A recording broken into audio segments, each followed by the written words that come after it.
자, 지금부터 정책 결정론으로 들어가 보도록 하시겠습니다. 정책 결정.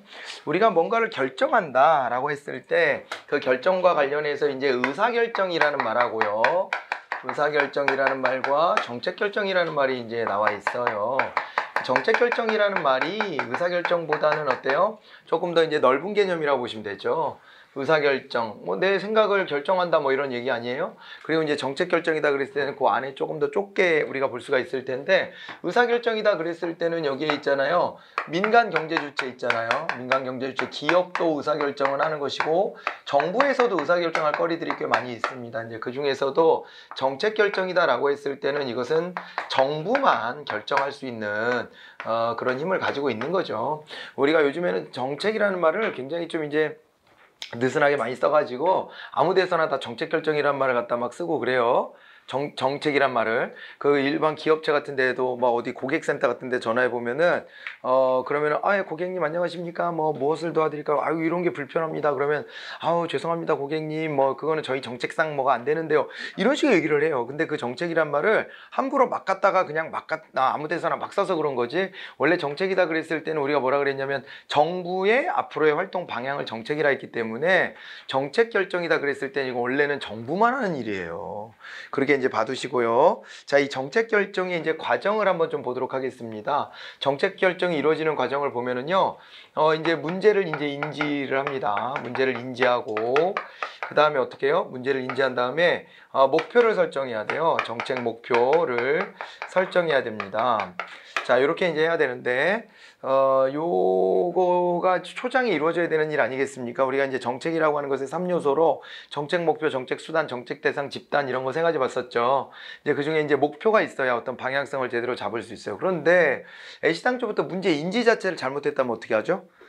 그러면은 뭐 처음부터 다 어그러져 버리는 거잖아요. 그래갖고 여기서 이제 여러분들이 봐야 되는 거 하나가 제 3종 오류라고 하는 게 있습니다. 3종 오류라고 하는 게 있는데요.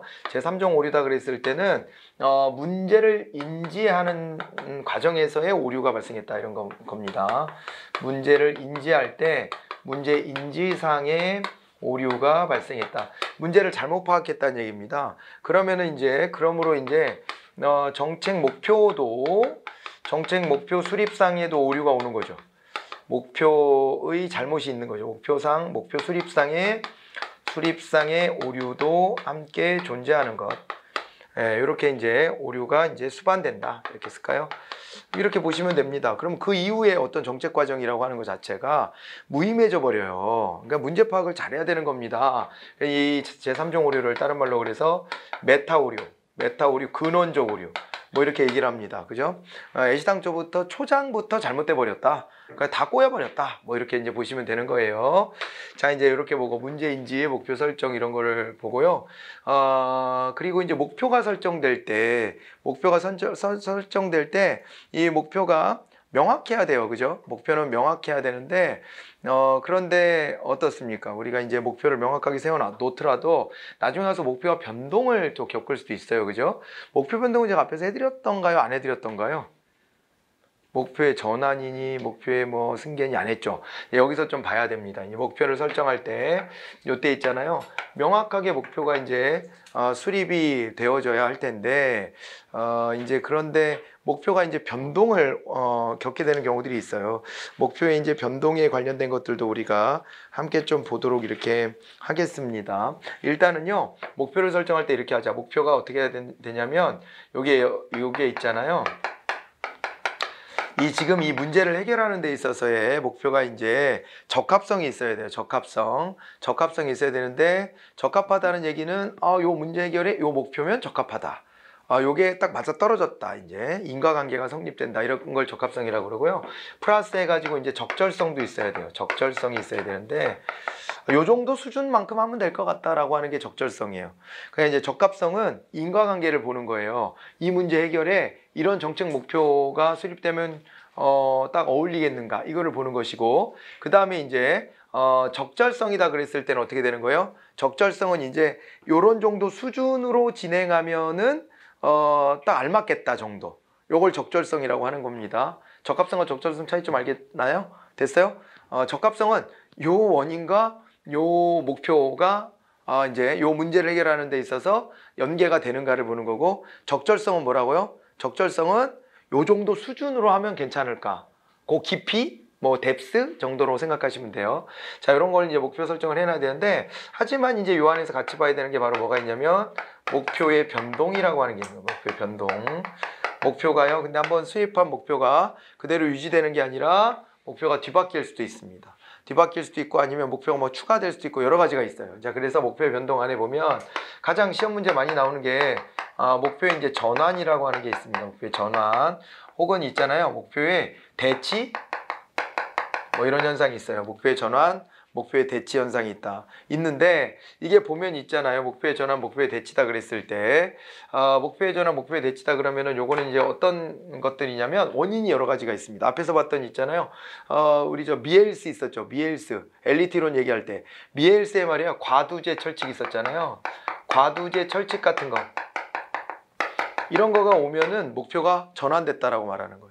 목표가 전환. 느낌 오죠, 이제? 그러니까 원래 우리 조직이 달성해야 될 목표가 있는데 그거 말고 말이야. 여기 과두를 형성하고 있는 저자들의 이해관계를 반영하는 조직으로 뒤바뀜된 거. 그러니까 조직의 목표 자체가 이제 뒤집어진 거. 이걸 목표의 전환이라고 그래요. 이런 현상은 또 어디서 나타나냐면 이제 동조과잉 같은 게 있어요. 동조과잉 내지는 과잉동조라고 얘기를 하는데요. 이거는 이제 그 조직이 갖고 있는 내부의 어떤 SOP 뭐 이런 거 있잖아요. SOP 표준 운영 절차, 매뉴얼 이런 것들에 너무 매달리다 보니까 그러니까 내부 규율에 너무 매달리다 보니까 원래 우리 조직이 왜 존재하지? 이런 걸 까먹는 거예요. 병원 같은 데 환자가 실려옵니다. 그럼 어떻게 돼요? 그럼 사람 빨리 살리고 봐야 돼. 응급하면은 빨리 뭐 수술을 하든 어떻게 하든 처치를 해야 되는데 그런 거에 앞서 가지고 야 이거 수술 들어가야 돼. 보호자 어디 있어? 보호자. 야 보호자 동의 받아야 돼. 보호자 동의 없어? 야 일단 그냥 살려는 놓고 야 잘 관찰을 하되 보호자 빨리 찾아봐. 보호자 사인 안 받으면 수술 못해. 이게 바로 뭐냐면 내부 규율을 따르느라고 본래 그 조직이 갖고 있던 목표랑 멀어지는 거예요. 근데 이게 이렇게 되는 게 납득은 가요. 여러분들도 이제 관료제 조직의 일원으로 살아가야 될 텐데 한번 들어가 보세요. 들어가 보면 항상 걱정되는 게 여러분들한테 책임이 돌아오는 거예요. 관료제 조직은 매뉴얼이 다 정해져 있고 매뉴얼대로 하지 않았다가 잘못되면 그 책임을 나한테 온팡 다 뒤집어 씌워버립니다. 그렇게 되기 때문에 이런 조직일수록 거대 조직일수록 자꾸 이제 그 내부 매뉴얼 같은 것들에 신경을 더 쓸 수밖에 없어요. 여러분들한테 매뉴얼은 여러분들 내규도 있겠지만은 보면 법령에 수두룩하게 깨알같이 이렇게 정해져 있는 것도 있을 거예요. 그래서 그거를 이제 기준 삼아서 일 처리를 해나가야 될 겁니다. 그런데 그게 애매하잖아요. 애매하면 어떻게 해요? 애매하면 그냥 합니까? 아닙니다. 뒤를 돌아다 봐야 돼요. 과장님 이거 어떻게 해요? 이렇게 물어봐야 돼. 그렇게 안 하면 그 책임이 나한테 다 돌아와. 그게 이제 습관화가 되다 보면은요, 내가 책임져야 될 일은 절대 하질 않아요. 그래서 오게 되는 게 무사안일주의 같은 거예요. 무사안일주의. 무사안일주의는 뭐냐면 재량행위를 안 한다는 겁니다. 나한테 의무적으로 주어진 일은 열심히 하지만은 재량에 해당되는 재량에 해당되는 영역의 일은 하지 않는다는 거예요. 재량행위를 한다는 것은 내가 책임도 지겠다는 거거든요. 그래서 그런 것들하고 자꾸 멀어지게 돼요. 관료 조직에서. 왜냐면 그렇게 해서 다치고 이 조직에서 튕겨져 나가는 사람들을 자꾸 보게 되거든. 보게 되니까 자기도 몸을 사리게 되는 것이겠죠. 자, 이런 일들이 벌어집니다. 네, 알겠죠? 네, 그런 일들.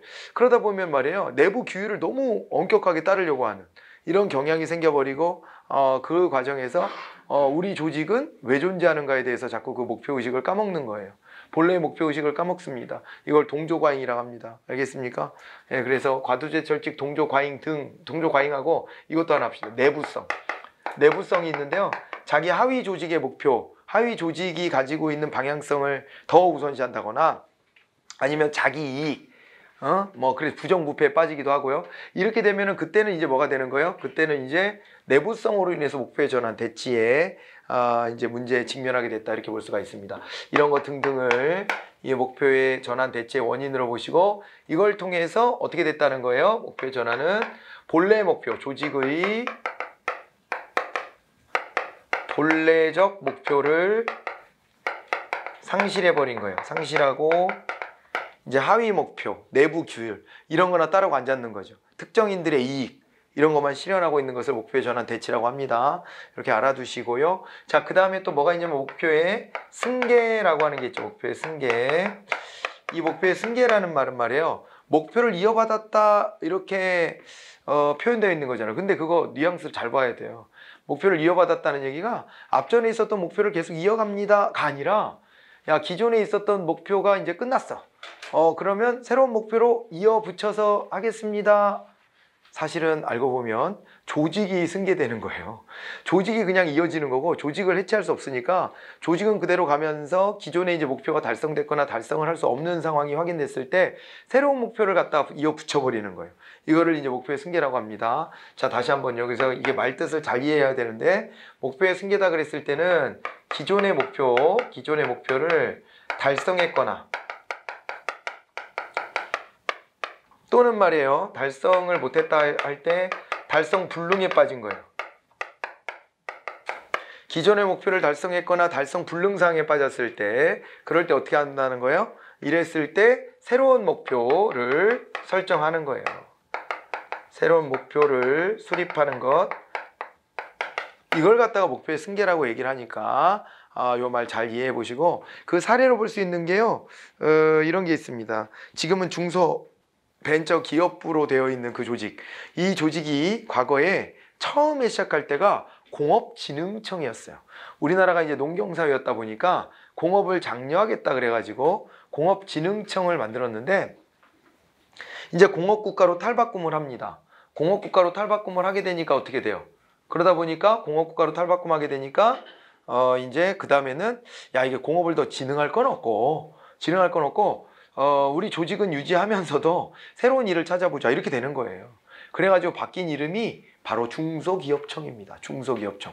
이 기업들 중에서도 중소기업을 위해서 우리가 노력하겠다 이래가지고 중소기업청으로 이렇게 바뀌었었죠. 거기다가 이제 목표가 이제 있잖아요. 목표가 좀 다원화 내지는 확대됐다라고 봐야 돼요. 그래서 이제 지금은 중소벤처기업부로 이렇게 또 옮겨졌는데 그건 좀 이따 붙여보고요. 목표의 승계, 일단은 목표의 승계라고 하는 것의 대표적 케이스가 공업진흥청이 중소기업청으로 바뀐 거. 예, 이런 거를 생각해 보시면 돼요. 새로운 목표를 수립한 거잖아요. 그죠? 자, 이렇게 해가지고 목표의 승계를 받으시고요. 그 다음에 목표의 확대가 있습니다. 목표의 확대.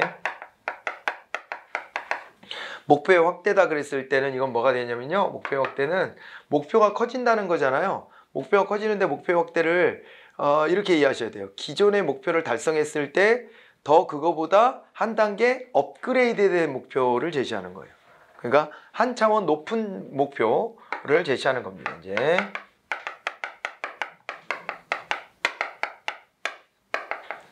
목표 달성 등으로 인해서 한 단계 높은 목표를 설정하는 거예요.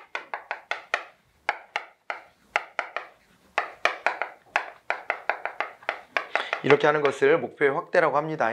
목표의 확대라고 하고 그 다음에 또 있잖아요.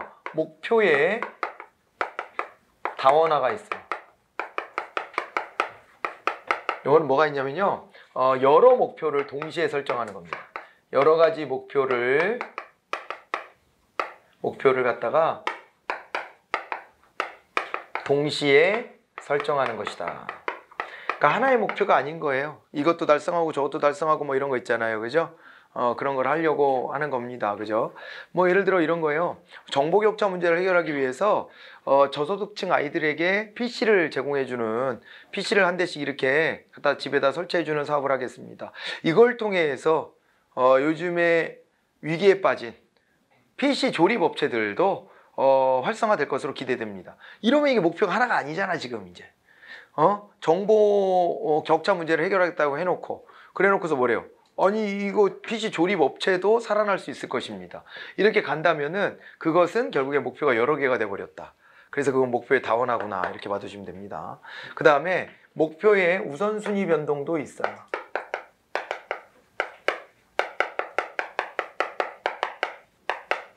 목표가 여러 개일 때 그때 이제 어떤 게 최우선 목표냐 라고 했는데 그 우선순위를 바꿔버리는 경우죠. 이렇게도 봐두시면 됩니다. 이거를 이제 목표의 변동이라고 이야기를 해요. 이 타이밍에서 제가 비교해 드리는 게 있는데요. 말이 좀 비슷해 보여가지고 헷갈리는 개념이 있어. 그게 바로 뭐냐면 정책의 변동이에요. 정책의 변동. 이거는 목표를 변동하는 수준을 넘어서서 아예 정책 자체가 뒤바뀌어 버리는 거죠. 그래서 여기서 정책 변동이라는 것도 비교 한번 해놓고 갈게요. 아예 통으로 정책 변동이다 그렇게 하면 이 안에 들어오는 거 첫 번째가 정책 혁신이라는 애가 있어요. 정책 혁신은 뭐냐면은요. 정책 혁신은 이거는요. 기존에 없던 정책을 새롭게 창안한 거예요. 기존에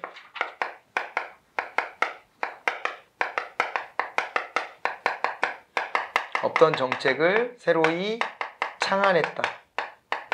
이렇게 되면 이건 정책 혁신이라 그래요. 자, 그리고 그러니까 새로운 정책 목표를 수립하고 새로운 정책 수단을 만들어내고 이렇게 해야 되는 겁니다. 이거는. 자, 그리고 이제 정책 승계. 얘 때문에 특히 헷갈리지. 정책 승계라는 말이 나오면 헷갈려 버릴 수가 있어요. 목표의 승계랑, 그죠? 말이 뒤에가 똑같으니까 다른 개념이에요. 여기서 이제 정책이 승계다 그랬을 때는 뭐냐면은요. 이제 기존의 정책 목표 있잖아요. 이거를 이어봤습니다. 기존의 정책 목표를 그대로 유지해요. 유지하는데 여기다 플러스 해가지고 뭘 하냐면요. 기존의 그 정책 목표를 유지하면서 그러면서 정책 승계로 가는 게 여기서요. 그 있잖아요. 정책의 주요 내용 있죠. 주요 골자를 형성하는 거 있잖아요.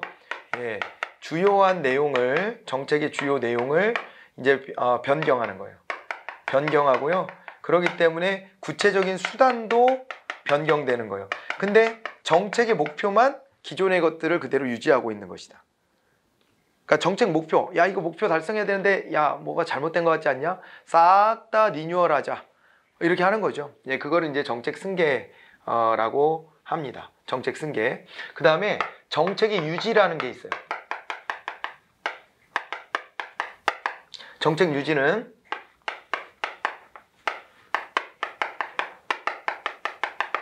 기존의 정책 목표 및 주요 내용을 그대로 유지하는 거예요. 하지만 뭐만 바꾸냐면 여기서 하지만 수단, 정책 수단만 변경을 하는 거죠. 이렇게 하는 걸 정책 유지라 그래요. 정책 유지. 됐나요? 정책 유지? 승계하고 유지가 좀 달라요. 승계 유지. 자, 그리고 또 하나는 정책 종결이에요.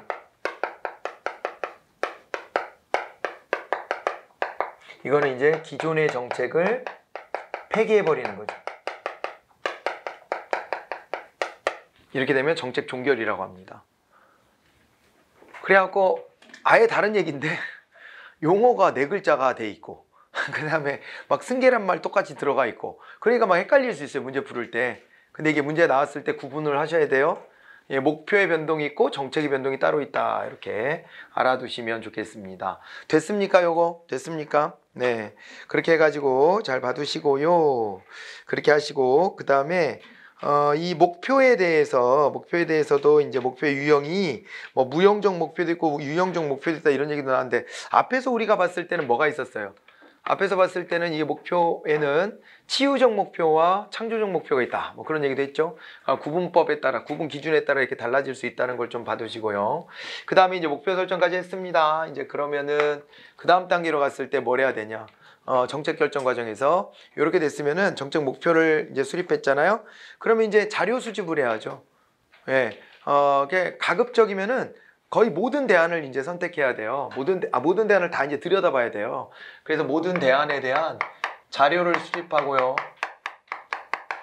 자료를 수집하고 이것을 이제 분석해 줘야 됩니다. 자료를 수집하고 분석을 해준다. 자료 수집 분석 이 과정을 해주는데 요 안에서 우리가 좀 봐야 되는 게 우리가 이제 기본적으로 전제하는 것은요. 여기서 합리 모형을 전제하는 거예요. 합리 모형이라고 하는 정책 결정의 유형이 있습니다. 이 합리 모형이라는 방식을 그대로 유지하는 거예요. 그래서 합리 모형이다 그랬을 때는 합리 모형은 어떻게 하는 거냐면요. 거의 모든 대안을 탐색하는 거예요.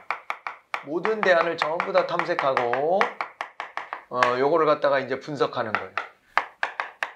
분석하여 선택하는 겁니다. 요거를 전제하고 있다는 것을 하나 봐두시고요. 그래서 모든 저 자료들을 다 수집하고 분석한 다음 그 다음에 이제 비교 평가를 해봐야 돼요. 이 분석 결과를 가지고 비교 평가를 해보고 그 다음에 어떻게 해야 돼요? 여기서 이제 선택하는 거예요. 선택 내지는 이제 결정이다. 이렇게 보시면 되는 거죠. 맞아요? 이 과정을 그대로 보는 겁니다. 자료, 정보, 수집, 분석, 대안 탐색, 결과 예측, 예측 결과의 비교 평가 이렇게 나왔죠. 그죠? 그래서 간단하게 심플하게 말씀드리면 문제를 인지하고 목표를 설정한 다음에 자료 수집 분석하고 비교 평가해서 선택하는 것인데 이때 이제 대안을 모색할 때에는 모든 대안, 우리가 상상할 수 있는 모든 대안을 다 이 안에다 포함해야 한다는 거예요. 우리가 상상하는을 넘어서서 우리에게 존재하는 모든 대안 이렇게 봐야 돼요. 그게 너무 이상적입니다. 그래서 현실 속에서는 합리 모형으로 결정 못해요. 못하는데 그건 나중에 비교해 보도록 하고요. 일단은 이 합리 모형을 전제로 해가지고 이렇게 해서 선택 결정을 하는데 비교 평가하고 선택 결정할 때 요때 이제 있잖아요. 요때 이제 우리가 생각해 봐야 될 것들이 있어요. 비교 평가 선택 결정하는 과정에서 여기서 이제 함께 봐야 되는 개념은 다름 아니라요. 여기 비교 평가 선택 결정할 때 요 과정에서 이제 봐야 되는 게 바로 이제 이건 나카무라라는 학자하고 스모루드라는 학자가 같이 제기한 건데요. 여기서 봐야 되는 게 이제 소망성이라는 게 하나가 있고요. 소망성이라는 게 있고 그 다음에 실현 가능성을 봐야 돼요. 요거를 이제 고려해 봐야 된다는 거예요. 비교 평가해 보고 선택할 때 그때 이제 기준이 되어야 되는 것은 소망성과 실현 가능성의 정도라는 거죠. 정도라는 겁니다. 그래서 소망성이다 그랬을 때는 어때요? 소망성이다 그랬을 때는 우리가 꼭 요거 이제 고려해 봐야 될 것들이고요. 우리가 그러니까 이거 추구해야 될 것들이고, 그러니까 우리가 추구할 때 우리의 노력의 정도에 대해서 능률적인지도 봐야 되고, 우리 목표 달성에 도움이 되는지도 봐야 되고, 이것이 우리가 추구하는 사회적 가치가 꼭 그 능률성에만 있는 게 아니니까 형평성 달성에도 도움이 되는지를 봐야 되고, 그 다음에 이것이 우리 시민들이 원하는 것인지, 거기에 부합하는 것인지 대응성도 봐야 된다는 거예요. 그래서 문제 해결에 도움이 되는 건지를 봐야 되는데 그것을 고려하되 그게 소망성인데 그걸 고려하되 뭐도 봐야 되냐면 실현 가능성을 봐야 된다 이 말이에요. 실현 가능성은 현실적으로 구현할 수 있는 것이냐 이런 걸 보자는 겁니다. 그래서 보니까 기술적 실현 가능성, 정치적 실현 가능성, 행정적, 재정적 실현 가능성, 법적, 윤리적 실현 가능성 이런 걸 다 보라는 거예요. 다 보라는 겁니다. 여기 뭐 하나라도 삐끗하면은 실현 가능성이 떨어져요. 여러분 보세요. 수도 이전 이슈를 한번 가지고 생각해 보세요. 수도를 이전한. 그럴 때요. 소망스러움 되나요? 우리 노력의 정도에 따라 능률성과 효과성 올까요? 지방 분권. 그 다음에 뭐 집값 안정. 그건 좀 부수적인 거죠, 원래는. 집값 안정 부수적인 거고 이제 일단은 기능을 지방으로 분산해서 지방도 살리고 서울의 집중성도 좀 완화하는 이런 것이니까 거기에서 이제 효과성 같은 것들이 있을 거고 형평성도 있겠다. 그죠? 이 국민들이 원하는 것인가 대응성. 보니까는 뭐 대체로는 또 찬성도 많이 하는 것 같고 그렇게 되면은 소망스러움이 대체로 좀 있어요. 그런데 이제 실현 가능성이 있냐 이거를 또 봐야 되는데요. 보세요. 기술적 실현 가능성. 뭐 그건 어려울 건 없을 것 같아요. 그죠? 예, 그냥 뭐 건물 짓고 내려가면 되는 거지 뭘 기술적으로야. 정치적 실현 가능성은 어때요? 이게 이제 국민들의 찬반 아까 이제 이게 소망성에서는 뭐라고 나왔었냐면 대응성이라고 나왔었는데 그게 이제 정치적 실현 가능성하고 연계가 좀 될 거고요. 근데 정치적 실현 가능성 좀 더 구체적이어야 돼요. 그래갖고 야당의 반대 이런 게 있다면 이걸 뚫고 나갈 수 있느냐 과연 이런 게 이제 정치적 실현 가능성이고요. 그러니까 원한다고 무조건 다 되는 건 아니잖아요. 현실적인 그 가능성을 보는 거고요. 행정적 실현 가능성은 어때요? 행정적 실현 가능성. 이건 뭐 크게 어려울 것도 없는 것 같아요. 지금 보면은 상당히 내려가 있는 상태이기 때문에 조금 더 내려가는 게 뭐 그렇게 어려울 것 같진 않고 재정적으로도 뭐 큰 돈 들어갈 거 아닌 것 같고 지금은 이제 처음에 이런 고민을 했다면은 처음에는 실현 가능성이 조금 낮게 보였을 수 있어요. 야 이걸 다 옮길 수 있어? 와, 야 반대하는 사람도 많을 텐데 되겠어? 야 이거 재정적으로나 행정적으로 이게 가능하겠어? 이거 뒷받침할 수 있겠어? 뭐 이런 고민들 했겠지만 지금은 많이 내려가 있는 상태니까 그러다 보니까 야 가능하지 충분히 이렇게 바뀐 거예요. 사실은 그렇게 바뀌었고 법적 실현 가능성 이게 좀 제일 문제예요. 왜냐하면 법적으로도 문제가 없을 거라고 봤는데 처음에 그런데 이제 그게 헌법재판소에 의해서 가로막혔었거든요. 헌법재판소가 수도를 이전하는 것은 이것은 저 대통령이라 할지라도 대통령의 결단만으로 될 수 있는 문제는 아니지 않냐. 뭐 이래가지고요. 관련법을 만들어야 된다는 거에서부터 뭐 여러 가지 논의들이 있어요. 그 당시에 관련법을 만들기로 했고 만들었었어요. 근데 그래도 그게 위헌적이다. 왜냐면은 국민들의 의견이 반영돼야 된다 뭐 이런 거였었거든요. 그런 거였었거나 혹은 헌법을 뭐 바꿔라라든가 그게 뭐 국민의 의사가 다 반영되는 거죠. 뭐 그런 식이어서 이게 지금 뭐 관련 법률을 만든다고 해서 될까 싶기도 하지만 원래 관련법을 다시 만들면 헌법재판소에 다시 물어봐도 되거든. 그러면 이게 시대가 달라졌고 국민의 여론이 달라졌고 그 다음에 실현 가능성이 달라졌으면 헌법재판소의 판단도 달라질 가능성이 많아요. 그런 식으로 달라진 거 많아요. 예전에는 양심적 병역거부도 안 된다 그랬었고요. 간통죄도 유지하는 게 맞다 그랬었고요. 사용제도도 존치하는 게 맞다 그랬었어요. 사용제도는 그 상태로 머물러 있어 아직은.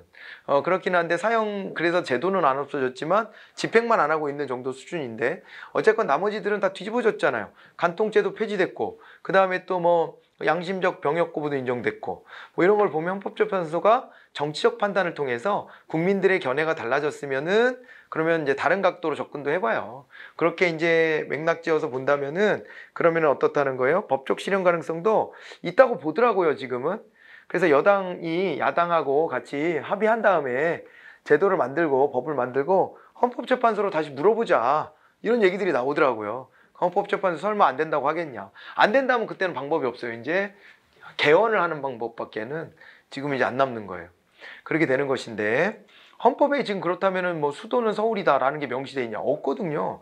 없는데 당시 헌법재판소가 관습헌법이라는 개념을 얘기하면서 야 우리가 관습적으로 한 600년을 그렇게 살았는데 갑자기 바꾸면 되겠어? 뭐 이런 식으로 해서 위헌이라 그래가지고 그것 때문에 엉켜버렸어. 헌법재판소의 판단을 존중하지만 근데 그 판단은 글쎄 좀 많은 논란을 낳았습니다. 야 그런 해석이 가능한 거야? 이렇게요. 창의적인데? 이러면서 논란이 좀 많았거든요. 근데 아무튼 그때 그런 한 번의 판단이 있었기 때문에 그거를 이제 피해가려면 다시 한번 헌법재판소에 물어보는 방법이 있는데 헌법재판소가 여전히 위헌이다 해버리면 그러면 이제 진짜 헌법 개정밖에 하는 방법이 없구나. 아니면 시간이 한참 또 지난 다음에 다시 물어보거나 뭐 이럴 수밖에 없는 상황입니다. 자, 뭐 아무튼 그런 걸 법적 실현 가능성이라고 봐두시면 될 것 같고 윤리적 실현 가능성이라고 하는 것도 있는데 이건 도덕적인 문제고요. 아무튼 이런 실현 가능성이라고 하는 걸 같이 좀 봐둬야 된대요. 자, 그걸 가지고 이제 최적 대안을 선택한다 이렇게 봐두시면 됩니다. 됐죠? 자, 근데 이 과정에서 있잖아요. 자료 수집을 하고 비교 평가를 하고 선택을 하고 할 때 이 과정이 바로 뭐냐면요. 자료 수집 분석, 비교 평가, 대안을 가지고서 이렇게 하는 것을 우리가 이제 이거를 정책 분석이다라고 얘기를 해요. 정책을 분석한다 이렇게 얘기를 해요. 정책 분석한다. 예측적으로 분석해 보는 거죠. 대안들마다 이건 어떤 결과를 가져올까? 저건 어떤 결과를 가져올까? 이런 걸 다시 한번 들여다보는 것이에요. 맞습니까? 그걸 들여다보는 것이고 그 다음에 이런 정책 분석을 하는 것이고 그리고 또 어때요? 그리고 또 하나가 정책 분석을 하면서 미래 예측을 해봐야 돼요. 미래 예측 기법 같은 것도 우리가 같이 수반해서 봐야 되는 겁니다. 알겠습니까? 이게 어떤 결과가 나올지는 미래 예측이잖아요. 이거 뭐 우리가 뭐 무슨 뭐 실험실 쥐처럼 이거를 다 해보면서 할 수는 없잖아요. 물론 그런 방법도 있긴 해요. 그걸 정책 실험이라 그러거든요. 일부 지역에서만 그 정책을 한번 해보는 거죠. 여러분들이 아마 그런 거에 실험용 쥐가 돼본 적이 있을걸요? 학교 다닐 때 새로운 교육 방법을 한번 적용해 볼까? 이래가지고 어떤 뭐 특정 학교들만 딱 정해서 무슨 뭐 과학 선도 학교 지정 이런 게 있으면 그거 정책 실험 해보겠다는 얘기입니다. 그래서 새로운 정책을 한번 넣어보고 이거 괜찮다 그러면 확장하고 아니면은 슬그머니 없애버리고 뭐 이렇게 하는 거예요. 그런 정책 실험들을 지역적으로도 해볼 수 있어요. 지역마다도 해볼 수 있는데 그런 거를 해보는 방법도 있지만 이거를 전반적으로 다 이거를 정책을 이미 다 집행해 보고 야 이건 아닌가 보다 이 산이 아닌가벼 뭐 이럴 수는 없으니까 미래 예측을 최대한 해보는 거죠. 예, 그래서 여기 과학적인 어떤 분석 방법들이 많이 활용되는 게 요 단계들이다라고 생각하시면 되는 겁니다. 자, 그런데 인간들이 말이에요 이렇게 합리적인 정책 결정을 하려 그래도 이게 제약되는 지점들이 많이 있대요. 예, 합리적 정책 결정을 하려 그래도 잘 안 되는 측면들이 있답니다. 그걸 한번 볼까요? 이게 지금 합리적 결정을 하려고 합리 모형에 입각해서 하려고 하는 거잖아요. 어려운 지점들이 있대요. 그게요. 하나는 이게 조직 구조에 의사결정 과정에 문제가 있는 경우가 있고요. 그 다음에 또 이제 그 구성원들의 태도나 이런 게 좀 아직 미흡하다라고 하는 부분도 있대요. 그런 것도 있고 그 다음에 환경적으로 여기 사람들도 괜찮고 구조도 괜찮은데 환경적으로 이걸 뒷받침을 못 해주는 경우도 있대요. 주변 환경, 문화 이런 거죠. 그죠? 이런 것들도 있는데요. 먼저 구조적 요인 한번 보니까 직권적 조직 구조가 되어 있으면 이게 이제 합리적인 결정을 하기가 좀 어렵답니다. 직권적 조직 구조 무슨 얘기예요? 권한이 너무 이게 관료 조직화 돼가지고 위에 있는 사람의 권한이 너무 세. 그럼 이 사람이 어떻게 하겠어요? 이 사람이 합리적 결정하려고 할 때 야, 내 마음에 안 든다. 야, 그거 하지 마라. 그럼 끝나. 에? 원래 근데 그런 식으로 결정을 많이 한대요. 이거를 사이먼 있죠? 사이먼이 행태 연구를 통해서 밝혀놨어요. 다음 시간쯤 우리가 공부하게 될 텐데 그런 걸 갖다가 뭐라 그랬냐면 만족 모형이라고 그랬어요. 의사결정자가 자기가 몇 개 보고 선호하는 정책 중에서 야, 뭐 이거 한번 해봐. 고민해봐. 야, 이거보단 얘가 난 것 같네? 그럼 쟤로 하자? 이렇게 결정한대 거의. 근데 합리모형 그게 아니잖아요. 세상에 존재하는 모든 대안을 다 검토해가지고 그 중에서 가장 효율적이고 가장 바람직한 정책을 고르자 이런 거 아니에요? 그런 것인데 이게 현실 속에서는 그렇게 잘 안 된다는 거예요. 구조적으로 너무 직권화돼 있다. 그리고 서로 의사소통이 안 되는 문제도 있고요. 정책을 전담하는 기구가 또 결여돼 있대요. 정책 전담 기구의 결여. 그래, 이 정책 전담 기구가 있어야 그래야 어떻게 돼요? 그래야 정책에 대해서 제대로 분석해보고 파악해볼 텐데 이게 이제 결여돼 있는 경우가 있고 행정 선례와 표준 운영 절차 이랬습니다. 행정 선례를 따르는 조직의 어떤 이 판단 기준들이 있을 수 있어요. 선례. 관료 조직은 그런 거 많이 따져요. 관료 조직 가보면 매년 반복되는 일들 있잖아요. 이런 거 있으면 야, 작년 사례 갖고 와봐. 뭐 이런 거 많이 합니다. 그래서 선례를 많이 따지고 그 다음에 이미 표준 운영 절차 같은 게 정해져 있어요. SOP, Standard Operate Procedure 그랬죠? 표준 운영 절차 만들어져 있는데 이거를 자꾸 완성해 내는 거예요. 완성해 놓고 평소에 이제 요걸 따라 가지고 결정을 해요. 그러다 보니까는 새로운 혁신적인 방안 같은 것들을 만들기가 좀 어렵죠. 그 다음에 또요, 정보와 자료가 부족해서 열심히 합리적으로 해보려고 해도 그게 이제 미진한 경우들이 있고, 그 다음에 그 자료와 정보가 부정확할 수도 있고요. 개선과 막료의 갈등으로 인한 막료 기능의 약화 그랬는데요. 이건 무슨 얘기냐면 개선과 막료가 쌈박질해. 개선과 막료가 쌈박질한다고요. 개선과 막료는 갈등을 많이 겪게 되는데 개선과 막료 뭔지 잘 모르죠. 여러분, 개선이 이런 거예요. 여러분 이제 국가직으로 붙었다 그러면요, 여러분들 제일 높은 사람은 대통령이겠지 아마.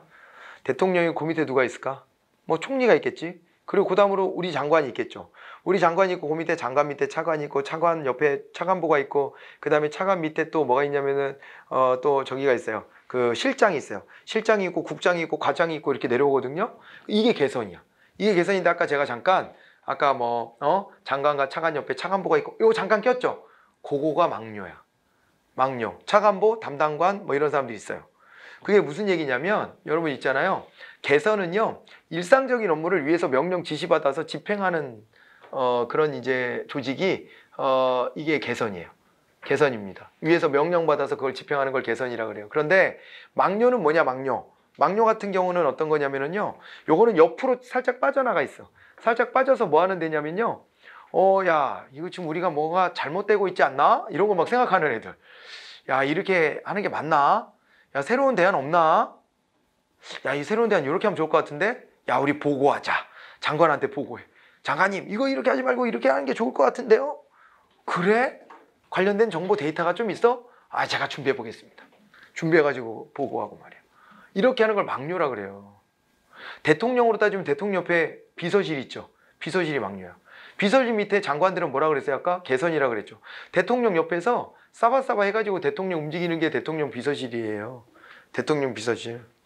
그래서 여기는 보조한다 그래, 자기네들이. 보조한다 그러고요. 그 밑에 있는 데들은 어때요? 거기는 보조한다 그러죠. 보조한다 안 그래. 개선은 보조기관이라 그래요. 지방직으로 가잖아요. 지방직으로 가면 어떻게 돼 있겠어? 지방직에도 아니, 시장이 있으면 그 밑에 부시장이 있겠지.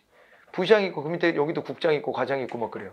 그리고 내려가면 뭐 동장도 있고 읍장, 뭐 면장 이런 사람들도 있겠죠, 그죠? 그런 사람들 쭉 내려가는 거 있잖아요. 이게 개선이에요. 이게 개선이야. 그런데 이제 개선 말고 막료다 그랬을 때는 옆으로 뻗쳐나가는 거. 시장 비서실 이런 데들 있겠죠, 그죠? 이런 데들에서 새로운 정책 대안 같은 거 만들어서 막 보고도 하고 그래요. 알겠죠? 예. 이런 걸 하는 거를 막료라 그럽니다. 뒤에 가서 다시 공부할 겁니다. 자, 그런데 여기 갈등이 있는데 만약에 개선이 이겼다 그러면은 새로운 이거 혁신을 못 합니다. 합리적 정책 결정 못 합니다. 알겠죠, 그죠? 왜냐면은 막료들은 새로운 어떤 방안을 모색하는 거에 관심을 많이 갖는데 혁신적인 방안에 관심이 많은데요. 그런데 개선들은요. 야, 저 새끼들은 저거 왜 사장 옆에 붙어가지고 여기 들어가면 사장이라 그래요. 자기들끼리. 여러분들이 들어갔는데 시장을 사장이라 할 거야. 들어가봐 한번. 사장이라 그래. 야, 사장님 온다. 이러고 막 그래. 그러니까 막 그거 사장 옆에 딸랑 붙어가지고 말이야. 저것들이 가서 막 들쑤셔가지고 기존에 했던 거 막 바꾸려고 그러고 저 새끼들 때문에 피곤해 죽겠네 저거. 현실도 모르는 것들이 현실에서 그런 거 뭐 좋아 보인다고 그게 다 될 것 같아? 현실에서 이거 실행하기가 힘든데 이렇게 된다고요. 이해돼요? 이렇게 된다고.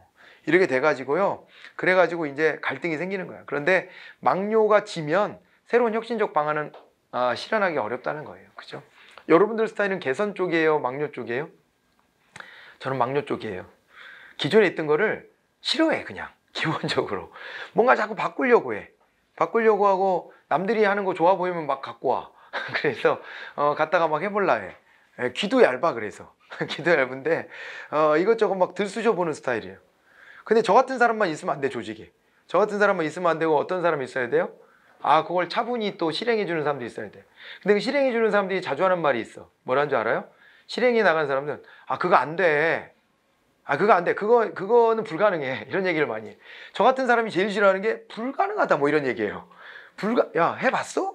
해봐. 잘 되는 방향으로 고민해서 해보면 되잖아. 이렇게 주장하면 옆에서 이 개선스러운 마인드를 갖고 있는 사람들은 안 된다니까 그러네. 이렇게. 그러면서 자꾸 가로막아요. 이게 있는 거예요. 개선과 막료의 갈등이 항상 어느 조직에나 있어요. 그죠? 근데 이게 조화로우면 되고요. 민주적으로 같이 토론하고 있으면 되고요. 그리고 아까 의사소통 같은 게 또 되면 돼요. 그런데 이게 조직이 커지면 안 되지. 따로 놀아. 따로 놀고 항상 싸워. 그럼 거기에 보스가 어떻게 해줘야 돼요? 거기 리더가 그래 어차피 싸우게 되어 있어 라고 하는 거를 알고요. 간파하고 어떻게 되냐면 긴장관계를 조성하는 거예요. 나중에 뒤에 가서 우리가 또 갈등도 공부합니다. 예전에는 갈등이 있으면 갈등을 무조건 없애는 방향으로만 갔는데 지금은 안 그래요. 갈등을 조성하는 전략도 써요. 그렇게 해가지고 관리할 줄도 알아야 됩니다. 알겠죠? 이 행정학 공부해놓으면 여러분 나중에 다 피가 되고 살이 된다니까. 까먹지만 않으면. 시험 보고 나면 다 까먹을 텐데 큰일이야. 이거 기억만 난다면 그때 그런 얘기 들은 적 있어. 맞아. 이거 리더가 되면 양쪽을 잘 이렇게 조화롭게 가져가야 된다 그랬어. 뭐 이런 얘기들도 할 거예요. 자, 그리고 또 이제 거기 보니까 또 뭐가 있냐면 집단사고, 집단적 사고, 집단사고. 제니스라는 학자가 있어요. 제니스라는 학자가 집단사고를 얘기했는데 집단사고가 뭔지 알아요? 아니요! 라고 말할 수 없는 분위기가 집단사고예요. 뭐가 잘못된 것 같을 때 그건 아닌 것 같은데요? 라고 말할 수 있어야 돼요. 그러니까 민주적이지 않은 거예요. 집단사고가. 딴 데서 괜히 그 얘기했다가 제가 오해를 샀는데 있잖아요. 시민운동가로서의 박원순 같은 사람은 되게 훌륭한 사람이었어요. 우리 사회에 일획을 걷고. 근데 이 사람이 뭐 아직은 다 밝혀지진 않았지만은 의혹을 사고 있는 것만으로도 지금 굉장히 충격적인 일을 가지고 또 자기도 극단적 선택을 했잖아요. 자기가 지금까지 도덕성에 기대서 살아왔는데 그게 뭐 일거에 무너지는 그 이중적인 어떤 태도가 드러나는 것이고, 그리고 한편으로는 젠더 이슈에 대해서도 가장 어떻게 보면 선도적으로 나가던 사람이 이런 이슈에 자기가 이렇게 됐다면 이거는 그렇지 않습니까? 이거는 감당하기 어려웠을 거예요 아마.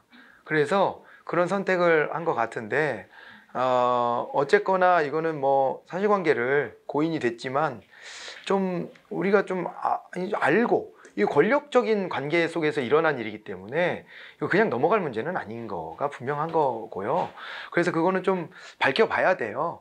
그분이 해오는 업적이나 이런 것들, 우리 사회에 기여한 것들은 기여한 거지만은 또 한편으로는 잘못된 게 있으면은 그거를 바로 잡으면서 넘어가야 되고, 피해자가 있다면 피해자의 그 고통이나 이런 것들을 우리가 같이 연대하고 헤아려 보고 해야 되는 거니까 이제 그런 차원의 얘기인데, 저는 거기서 충격적인 거 이거였어요. 거기서 서로 주장이 지금은 엇갈리는데 어느 한쪽이 자기 방어를 위해서 하겠지.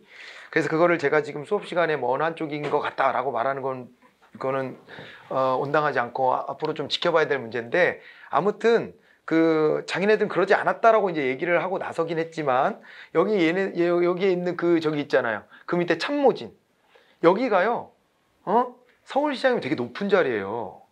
상상하기 힘들 정도로 높은 자리예요. 그러니까 그 옆에서 이 피해자 측에서 주장하는 걸 보면, 피해자 변호인이나 이런 쪽에서 주장하는 걸 보면, 변호사, 소송 대리인이죠. 여기서 이제 그 주장하는 걸 보면 소송 대리인이기도 하고, 소송 대리인이 아니라 변호인이라고 해야 되겠구나. 저기 형사상으로 이게 걸었었던 거니까. 아무튼 간에 그쪽에서 얘기하는 걸 보니까 그런 거잖아요. 번번이 거기 가서 얘기하면 묵살됐다.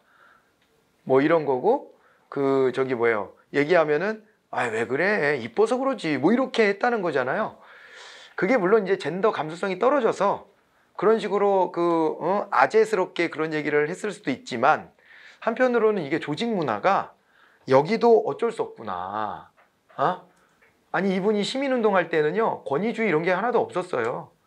없었고, 일할 때는 매섭게 하더라도 사람들하고 다 이게 같은 눈높이를 이렇게 유지하는 걸, 행동들을 많이 했단 말이에요, 실제로. 그런데 여기가 서울시장으로 가서 여러 해 있었지 않습니까? 그러니까 여기 관료 문화에 요게 또 희석이 됐나 싶기도 한 거죠. 시민운동 하실 때는 제가 옆에서 그걸 본 적도 있어요. 그러니까는 이게 그렇지 않다는 거는 봤는데, 시장이 되고 난 다음에 그 조직 문화는 다를 수 있어요. 조직 문화에서는 시장님이 이러시면 다 불편해져서 안 됩니다, 이럴 수도 있어요.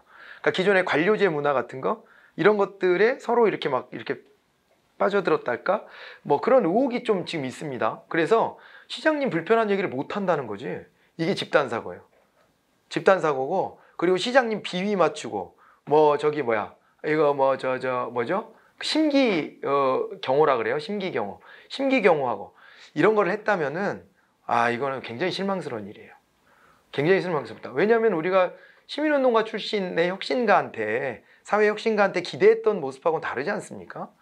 그런데 지금 피해자가 주장하는 바에 따르면, 그러면 그 안에서 어떤 의견을 개진해도 이것이 민주적 토론이나 이런 거라기보다는 시장님 심기에 맞춰갖고 이거를 묵살했다는 것이고, 그 다음에 만약에 뭐 운동을 하고 들어왔는데 속옷을 준다.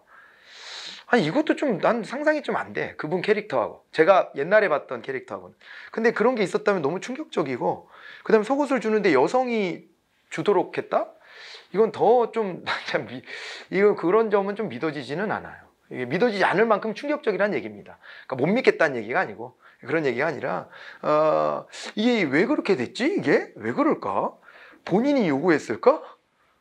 그러면 너무 이상하잖아요. 진짜 이거는 그런 이율 배반이 없고, 그 다음에 밑에 있는 사람들이 기왕이면은 수행비서, 여비서가 좀 해줘. 이런 거 거들어줘. 그랬으면은 되게 이건 그 시대착오적이고 잘못된 것이고, 또 하나가 이거죠. 이거. 집단적 사고방식. 이런 게 굉장히 있는 거예요. 조직에서 그걸 보고 이상하다고 느낀 사람이 없었을까? 그러지 말지 그래요. 그거 뭐 굳이 그럴 필요 있나? 이런 거잖아. 속옷 정도는 시장이 자기가 꺼내다 입지? 그러지 않나? 이것도 갖다 줘야 돼? 집에서는 갖다 줘? 집에서도 자기가 꺼내 입는 거고. 그래, 옛날 문화가 있으니까 빨래는 해줄 수 있지. 갖다 넣어줄 수는 있는데, 그걸 갖다 그러면 대령해 주나? 이건 잘못된 거예요. 어딘가가 잘못돼도 뭐가 잘못됐는지 저도 되게 궁금해지더라고요. 이게 뭐가 이렇게, 여기에 많은 함의가 있어. 이 관료 조직이 어떻게 잘못 굴러가게 되는 건지를 생각해 볼 수 있는, 그게 작은 부분일 수도 있지만 작다면 작고 크다면 큰 거예요. 그런 건데, 문제가 좀 많이 보이는 것 같아요. 이게 이런 문화라면. 그렇잖아요. 심지어 이런 진보적인 사회혁신을 했던 사람조차도 들어가서 거기에 젖어 들어갔다면은, 요거는 글쎄, 이게 구조적 요인인 거야. 그러니까 그거는 인간의 요인을 넘어서는 측면인 거예요. 이 구조적 요인이 다 잡아먹어버린 거라고 봐야 돼요. 그러다 보면 그게 익숙해지면은요, 문제 인식이나 이런 것들이 무뎌져, 사람들이. 그러면 그 안에 있으면 어떻게 보이는 줄 알아요? 그게 자연스러워 보여. 근데 밖에서 우리가 볼 때 안 자연스럽잖아. 시장이 운동을 하고 왔는데 왜 속옷을 챙겨주지? 좀 그게 왜 그런 것까지 하지? 군대에서는 내가 그걸 했어. 군대에서는 했는데, 왜냐면 제가 당번병 이런 거 같이 했거든요. 군대 가서 이런 얘기는 잘 안 하는데 이제 부끄러워가지고 전투부대 출신인 척 하는데, 이게 제가 운전병이었거든요. 운전병인데, 그거 이제 그 평소에는 거기에 이제 비서 역할 같은 거, 이제 그 수행비서 같은 걸 한 거지, 내가. 그래가지고 가서 이제 그런 것도 챙겨주고 그랬는데, 속옷은 준 적 없어, 그래도. 속옷 달라고는 안 하더라고.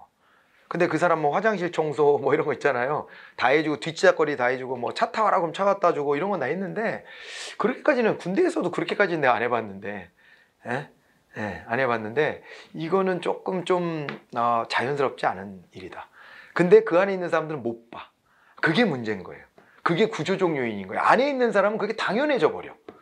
그게 문제야. 딴 사람들이 봤을 때는 이상한데 왜 그게 안 이상한 거지? 그런 거예요. 자, 그래서 이게요, 이게 구조적 요인.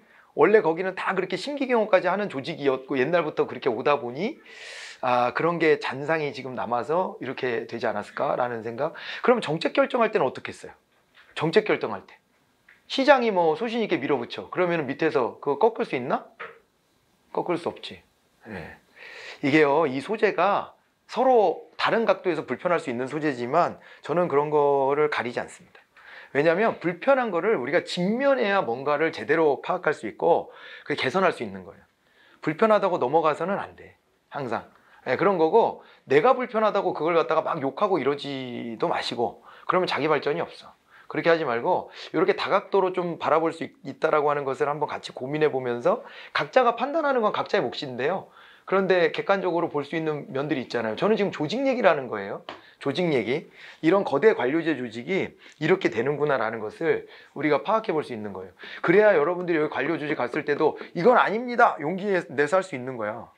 그랬으면 이런 게 이렇게까지 비극적으로 피해자가 나오고 그 다음에 지목된 사람이 이렇게 극단적 선택하고 이런 일 막았을 수도 있어. 그 옆에 나 같은 사람이 있었으면 내가 잘렸을 수도 있지만 나 같은 사람이 보고 그건 좀 이상한데요? 라고 한마디 했어야 되지 않을까? 옆에서? 그 왜 그래요? 그냥 갖다 입지? 라고 말하면 되는 거야. 그러면 그때 이건 아닌가? 이렇게 정신을 차리게 될 수도 있다는 거죠. 근데 그게 여기에 빠져들면 용기를 못 내. 그게 집단 사고야. 왜냐하면 얘기하는 사람은 바보가 되거든. 얘기하는 사람은 바보가 되고 그 사람만 튕겨져 나와. 이 집단 사고입니다. 이런 걸 한번 생각해 보시고 여러분들한테는 꼭 해주고 싶은 얘기여서 그래서 한 얘기예요. 여러분들이 그런 상황에 놓일 거거든. 놓일 거예요. 여기 작은 여기 뭐 군단위 군수만 가더라도 의전 장난 아니야. 공무원들이 꼭 그 사람만을 위해서 존재하는 것처럼 이렇게 될걸? 그럴 때 아니라고 하세요. 아니라고. 싫어? 아니라고 하시라고. 아니라고. 그건 잘못된 거 아닙니까? 이렇게 한마디 해줘야 돼. 왜요? 왜 뒤치다거리를 해요? 이렇게 해야 돼. 아니 여기는 국민을 위해서 우리가 존재하는 거죠. 라고 얘기해봐. 재수없어 할 겁니다. 사람들이. 네, 그런데 그렇게 누군가가 용기를 내면 옆에서 그건 맞지 라고 조금 덜 용기 내는 사람들이 옆에 붙어줘. 그렇게 되고 그런 게 이제 자연스러워지는 게 돼야 조직이 발전하는 거예요. 그렇게 되고요. 여러분들도 불합리한 것에 휘둘리지 않는 거고 그러는 거예요. 그게 자꾸 비서 이미지가 이상해지잖아. 비서는 원래 뭐 하는 사람이에요? 아까 말했지만 막료예요. 정책 짜주고 혁신안 제시해주고 이거 이러면 안 됩니다라고 얘기해주는 사람이어야 되거든. 근데 그 수행비서라고 해서 꼭 그런 것도 아니고 수행비서도 판단해주는 사람이 옆에서 일정 관리해주는 뭐 이런 거가 아니에요. 매니저를 어떻게 생각해요? 매니저는 옆에서 뒤치다거리 해주는 사람입니까? 그럼 이순재 씨 매니저는 어떻게 된 거예요? 이순재 씨도 별 문제의식 못 느끼잖아요, 자꾸. 그러니까 그게 익숙해지면 그런다니까? 원래 그랬다고 하는 식으로. 익숙해서 자기가 화가 나는 거예요. 야, 이놈은 왜 이렇게 특이한 새끼가 들어와서 이렇게 문제를 일으켜? 이런다고. 근데 우리가 바깥에서 보면 그 문제가 있잖아. 그런 걸 하지 말아야 돼. 자발적으로 몇 번 도와주면 고맙다. 안 그래도 된다. 해야 이게 자연스러운 일이지. 그게 아니라 야, 우리 노인밖에 없으니까 네가 물통 들고 올라와. 이렇게 하는 건 자연스럽지 않은 거야. 그런데 그거를 매니저를 그렇게 쓰면 안 되고 매니저가 뭐 하는 사람이에요? 일정 관리해주면서 쉬십시오. 이때는 쉬어야 됩니다. 라고도 얘기해주고 이 일정보단 이 일정이 더 중요합니다. 라고도 얘기해주고 여기 일정이 늘어지면 이러시면 안 됩니다. 다음 일정 가셔야죠. 이렇게 해줘야 되는 거예요. 그게 판단이에요. 판단. 그때 여기 있는 사람하고 대화하는데 미안해서 못 끊을 수 있잖아. 그때 수행비서가 나서갖고 다음 일정이 있어서 안 됩니다. 라고 잘라주고 이건 판단이에요. 판단. 그때 판단. 그런 거로 우리가 인식이 바뀌어야죠. 자, 이제 아무튼 그 얘기 너무 길게 했고 인간적 요인. 내가 조심스러워서 길어졌어. 자, 아무튼 인간적 요인인데 인간적 요인은 가치관 및 태도의 차이, 이런 게 있을 수 있어요. 그 구성원들의 능력이 안 돼서 혁신을 못할 수도 있고요. 권위주의 사고방식 같은 게 있어요. 권위주의 사고방식. 그리고 병리적 관료 행태, 이런 거, 자기 경험, 선입관. 이게 뭐냐면요, 이건 사람의 요인, 개인의 요인으로 본 거예요. 그러니까 시스템이 안 나쁜데, 근데도 시스템이 안 나빠도 인간이 잘못된 놈이 들어가면 이거 엉망진창 만들어 놓습니다. 들어가서 엉망진창 만들어 놔. 예를 들어 우리가 민주적으로 잘 시스템으로 이렇게 굴렸는데 조직에 이제 아까 집단 사고도 극복하고 탁 이렇게 해놨어. 의사소통도 잘 되고 민주적으로 잘 해놨는데 그걸 갖다가 있잖아요. 그걸 갖다가 어떤 놈이 권위적으로 나는 원래 이게 국민들 앞에서 말할 때는 제가 이 시민들을 위해서 노력 봉사하려고 했어요. 뭐 이러고 이제 와놓고 온 다음에 탁 해가지고 야 내가 웃어? 이러면서 그 밑에 관료들한테 막 이게 갈구고 야 다시 해와. 장난하냐 지금? 뭐 이런 식으로 하고 막. 그러면요 조직 이 구조가 잘 돼 있어도 이거 뒤바뀌는 거 순식간이에요. 그래서 인간적 요인이라고 하는 것도 매우 중요한 겁니다. 어떤 사람이 조직을 이끄느냐 이런 것도 매우 중요해요. 그래서 여러분들이 이것도 셋복인데 들어갔는데 여러분들의 상관 있잖아요. 상관 바로 위에 과장 뭐 이런 사람, 국장까지는 좀 멀 수도 있는데 과장이 이 개또라이가 과장이야. 그럴 가능성이 근데 농후해요. 가보면 조직에서 거의 대부분 개또라이야, 내 위에는. 그런데 이런 사람이 거기에서 되게 권위적이고 되게 합리적이지 않은 판단을 하는데 자기가 옳다라는 확신에 빠져 있어. 이러면요 진짜 골 때린 겁니다, 이거. 그러면은요 그거 아닙니다라고 말할 수 있는 조직 문화야. 그래서 그거 아닙니다 그래도 자꾸 이 사람 끝까지 우겨. 그러면 할 수 없어요. 권위로 누르게 돼. 그럼 구조도 뒤바뀌어. 그렇게 하면 구조적 요인도 생겨. 그래서 인간적 요인도 매우 중요하다 보고요. 환경적 요인, 이거는 이들이 여기 구성원들이나 여기에 저 구조가 잘 돼 있더라도 환경적 요인에 따른 문제도 있어요. 거기 보면요 우리가 해결해야 될 문제가 너무 많이 막 들어와. 그리고 아니면요 국민들의 투입 기능이 취약해져 있어. 이런 것도 문제가 될 수 있고요. 매몰 비용 같은 게 있대요. 매몰 비용. 매몰 비용은 뭐예요? 매몰 비용이라고 하는 게 좀 어려운 개념이죠. 이거는 뭐냐면 과거에 지불되어서 회수가 불가능한 돈이 매몰 비용이에요. 그게 매몰 비용입니다. 알겠죠? 예. 그러니까 매몰 비용이라고 하는 게 과거에 썼어. 그런데 앞으로의 어떤 선택을 하든 이 돈은 회수가 안 되는 돈을 매몰 비용이라 그래요.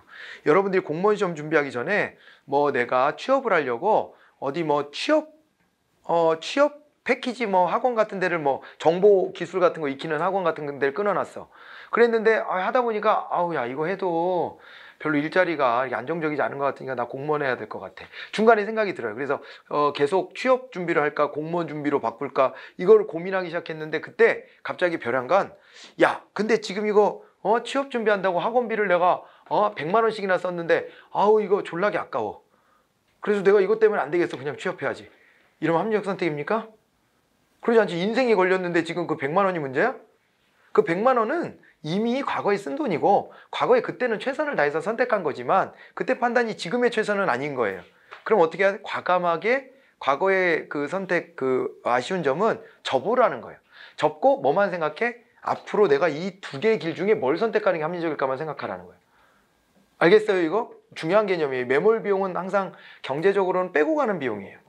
그래야지 합리적 선택을 합니다. 알겠죠? 그러니까 중국집을 하나 냈어. 중국 요리 전문가가. 내가 지금 막 하는데 인테리어 비용을 썼는데 가게가 잘 안 돼. 그런데 어디서 날 불러. 주방장으로 오래.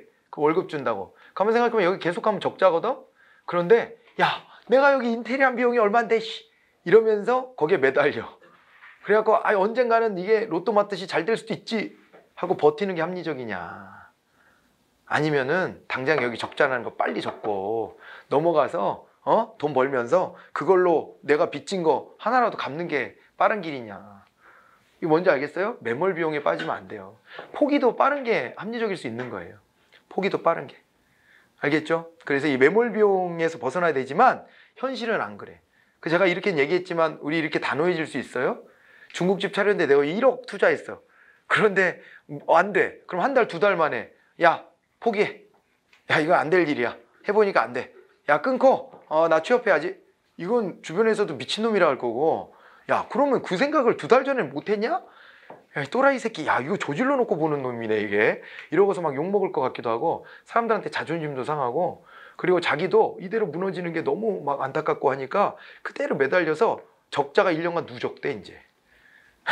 그렇게 된다니까. 근데 현실은 그래요. 주변의 시선도 그렇고 자기의 마음도 그렇고 그래서 이런 판단 잘 못 내려요. 그래서 이 매몰 비용 때문에 잘 판단 못 한다는데 자 봐봐요. 정책적으로 뭔가를 하기로 결정하고 막 돈을 쓰고 있다? 그런데 나중에 봤더니 정책이 잘못 결정된 것 같아. 그런데 그때 거기서 못 빠져나와요. 왜 그런 줄 알아요? 공무원은 책임져야 되잖아. 돈 썼잖아.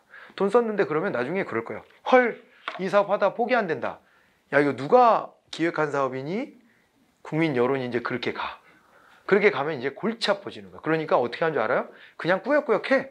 하고서 어떻게 해요? 아, 효과가 있다 우겨 이제. 그런 경우가 진짜 많아요. 정책적으로. 그래서 이게 이제 여기에 나와 있는 것처럼 이게 환경적 요인이 돼 있는 거예요. 매몰 비용을 과감하게 털어낼 수 있는 환경이 안 되는 거예요. 그래갖고 요거에 휘둘리게 되는 거죠. 문화적, 생태적 요인, 생태 요인, 환경적인 요인입니다. 진짜로 우리 주변의 자연환경이나 이런 요인들, 이런 것들 보는 거고요. 자원 시간상의 제약, 미약한 외부의 압력과 통제, 외부 중거 집단의 영향, 이런 것들도 있습니다. 외부의 기준이 되는 집단들, 영향력 있는 집단들의 힘이 있는 거죠. 대내외 참여자 간 이해관계 대립 이런 거 등등이 있대요. 자, 그래서 이게 여러모로 쉽지 않은 일이네요. 그죠? 정책을 합리적으로 결정하고 나아간다는 게 여러모로 방해를 받게 마련입니다. 그래서 이런 걸 뚫고 합리적 결정을 해야 된다는 거고, 그 맥락으로 이제 다음 시간에는 바로 이어서 146페이지에 이제 정책 결정의 이론 모형 이걸로 들어가 보도록 할게요. 잠깐만요. 여러분 있잖아요. 앞에 이거 볼 때 여기 몇 줄 나와 있는 거 갖고 왜 이렇게 설명을 길게 하냐 이럴 수도 있는데요. 이게 다른 책들 봐봐요. 이게 한 4페이지 돼. 이거를 내가 제목만 추려놓은 거야. 제목만 추려서 우리 생각하는 힘이 있으니까 생각하면 된다. 그래가지고 그렇게 추려놔서 그래서 설명이 길어지는 거니까 아니 무슨 1시간에 페이지를 뭐 2페이지밖에 안 나가 이러시면 안 돼요. 제가 추려 놓은 것이기 때문에 그렇습니다. 그렇게 이해하시고 제가 빨리 나갈 때는 또 빨리 나갈 거예요. 여기서도. 자, 아무튼 다음 시간에는 정책 결정 이론 모형으로 들어가도록 하겠습니다. 쉬었다 뵙겠습니다.